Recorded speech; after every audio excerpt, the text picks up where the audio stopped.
Hi, hello friends, welcome back to my channel and I hope you're having a great day so far.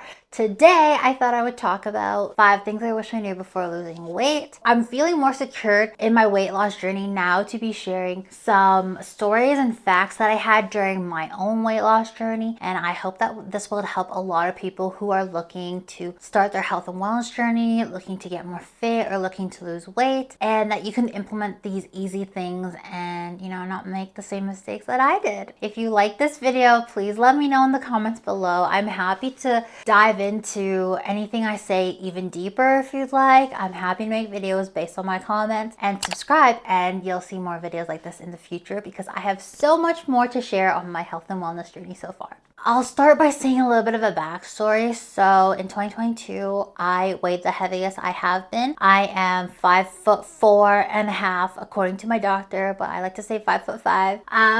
And I weighed 245 pounds. That was the most I've ever weighed. And honestly, when I stepped on the scale, I was super shocked. I couldn't believe that I got myself to that point, and I knew that I wanted to start changing. So I did start changing my diet habits a little bit, started being more mindful of my food. But I didn't really lose a lot of weight. It was just more like I cannot weigh any more than this. So I weighed 245 pounds in 2022, but then my life got really busy because at that point my job was a little bit demanding. My husband and I were going through the process of moving provinces, so it was very stressful. I really didn't get that much in aside from like walks a little bit. I had a treadmill at home that I went on, I don't know, like once a week. And then I also just started eating less. So I did lose a little bit of weight, maybe like 5 pounds or so. So I was like 240 by the time 2023 rolled around. But then I promised myself that before I would even think about being a mom, I wanted to get myself in order. So I wanted to prioritize my own self-care and my own wellness and make sure that before I had kids, I was like at the peak of my health, or like at the healthiest I could be. And that was like a non-negotiable for me. And I know it's not a non-negotiable for everybody else. Of course, anybody can have kids at any point in time if you feel good. Like, I'm not saying that it's like a benchmark for anybody, but it was for me. For me, it was so important that before I had kids, I was gonna be prioritizing my self-care and also my health and wellness journey. So that's what I did. So that was kind of like the turning point for me, because now that I'm 28, I'm not saying that I'm ready to have kids. Any families watching, don't get any ideas. Okay, too early. But I'm not saying I'm gonna have kids now, but I did want to start going in that direction of feeling ready. So I was like, okay, like in order for me to get from point A to point B, which is, to be a mom one day, I'm gonna have to put in the work. So I'm gonna have to put in the work. I'm gonna have to start a health and wellness journey. I'm gonna have to lose weight. I'm gonna have to be fit. I'm gonna have to, feel good about myself. So I vowed that as soon as I moved provinces, I was gonna get my life together. I was gonna get my life together. I was gonna start being healthy. And then, like in a couple of years when I'm ready to have kids, I have made that goal, or like I've reached that goal of being fit, right? So that's what I started doing. As soon as we moved here to Edmonton, I was like, okay, let's go. So my husband was also on the same page as me. He also wanted to get fit. Like, we were just like not living a healthy life. We would just pretty much work and then like lie on the couch and eat. Pretty much every single day. And on the weekends, we were just like, I don't know, going out to eat. So we were still eating a lot, but we were just going out to eat and like barely getting any physical activity. So my husband and I started working out in 2023. We started getting fit, and now I would have to say that I feel the fittest I've ever been. I mean, I still have a lot of work to go, but I feel I'm the fittest I've ever been. My husband feels great as well. And we've been eating clean. We have a great relationship with food, and we have solid workout routines that we enjoy and we love. And honestly, it feels weird when we don't do it, because that's how much of a habit it's been, and that's how we identify as now. Like, it's become a part of our identity to be fit. So now I feel so comfortable to share some of my tips and tricks. But I'll start off with the first point: is diet is everything. Okay, so when I first started my health and wellness journey, I thought, okay, like I'm just gonna work out. Like, I'm gonna work out and then I can eat whatever I want, right? Like, who cares? So I started working out, and like I was starting to lose a couple pounds here and there, but it wasn't consistent because I would always ruin it by eating poorly. So I would still eat whatever I want without knowing any proper nutrition, and I would not be able to keep the weight down. So I want to say that you can make all the excuses you want, but if you do not have your diet in check, you will not be able to lose the weight or get to the goal sooner, if that makes sense. So get to your weight loss goal sooner. So you have to make sure that you study or like do your own research on nutrition and then create a diet plan that you will enjoy based on that. For me, I focused on like pre-made salads and like easy things to prepare, but also calorie count and track my protein for the day because I was also trying to build muscle at the same time. So I would say focus on your diet first and foremost, and then increase your movement little by little daily. Not do all of it like suddenly where it causes you to fail, but like if you're getting like 3,000 steps a day, increase it to 5,000 steps for like the first couple of weeks. And once you're at 5,000, increase it to 6, and then keep going until you reach 10 or until you reach 8 or whatever goal you have, but just increase it slowly, where as your diet, like put more importance to it and find foods that you can eat over and over again that you love that meet your macros, because that's what I did. I focused solely on eating fish and shrimp because of how high the protein was and how low the calories were, and I ate that pretty much every day with like a salad or some veggies, and I truly loved it. I truly looked forward to it, and I think that's what contributed most to my weight loss journey so far, is just having those like meals that you can always come back to, that you know won't make you feel guilty, makes you feel good, makes you feel satisfied. But yes, diet is everything. You can't out exercise a bad diet. Make sure that you are prioritizing your food intake, and make sure you're counting your macros. You can talk to a dietitian if you'd like, but for me, I just did my own research and what worked for me, and I tried to not villainize any food and not feel guilty. So I built my relationship with food, and it got me to this place now. So I'm very happy. I feel like right now I have a very good relationship with my eating habits. I mean, I'm not gonna say that I'm perfect. I do fall off the wagon, but you know, just having that base and like feeling more confident in it where you can like get back up is so important. So make sure that you focus your diet first if you're really wanting to focus on your weight loss journey. The second thing I wish I knew before losing weight was the extreme body dysmorphia and body stress that my body went through, or that I went through. I feel like as a bigger like I've always been bigger, like I've always been fat my whole life, and I've always been tall for like my age and for my race, I guess, because as a Filipina, I am very much taller than all the other Filipinos. I'm the like tallest in my family in like the line of girls, or like in all of the females. So I've always been taller, I've always been bigger. You know, I always used to say I was big boned, but I don't know why, but I never cared about being big that much. I did sometimes get bullied for being fat, or like Filipino aunties would call me fat, but it never really bothered me. And it wasn't until I started losing weight that I started to feel more body dysmorphia. Like there was a point in like my weight loss journey where I would just sob because I feel like, I don't know, like I didn't believe the size of my body, or like I just felt like I was so big even though I was doing all these things, and I really wasn't. Like I really wasn't big. I lost so much weight at that point, like maybe even like 40-50 pounds. I was so many sizes down, but I just like couldn't believe it. I still felt like I was huge. So I would say like I never experienced body dysmorphia until I started my weight loss journey. But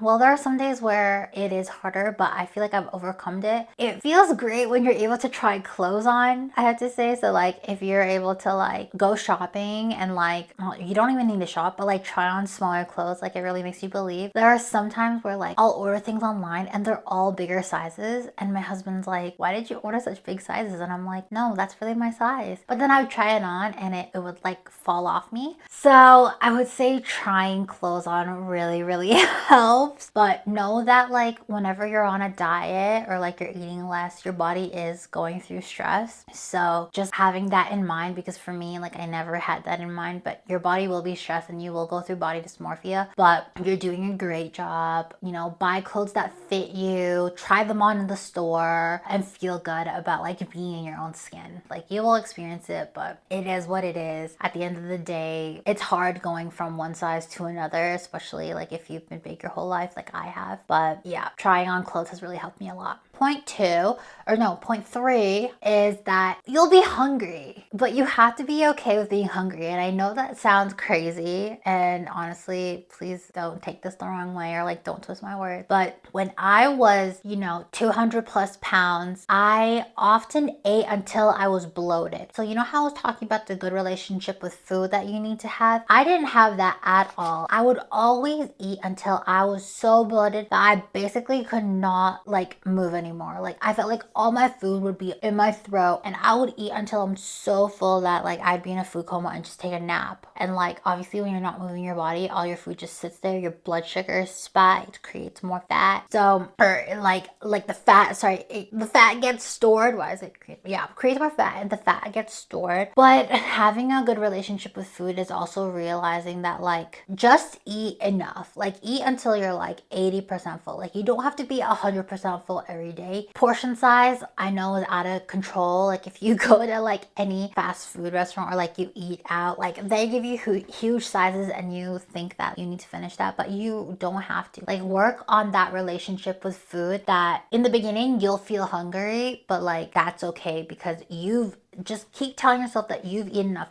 Honestly, it's such a mental battle to be in a weight loss journey. It's a mental battle. Your food noise, or like I have such strong, loud food noise, and it drives me nuts sometimes. Like I always want to like find comfort in food, but you'll feel hungry. That's okay. Eat enough. So eat like 80%, or like maybe like even take a picture of your plate. So like if you're putting like salad and protein and bread or whatever, and you have like a plate full of food, take a picture of it, eat it slowly, and then like if you're hungry later on, you can look at the picture of your food and be like, okay, I ate enough. I ate enough food. This is a healthy portion size for someone. I am not actually hungry. I can make it through. And if you're actually really hungry, eat. Like don't go to bed hungry. But I think it's just like portion control is what I'm trying to say, is that it's so important, and just having and developing that good relationship with food. I already talked a little bit about point 4 and point 3, but point 4, it is a mental battle more than it is a physical battle. It is such a mental battle. It's discipline.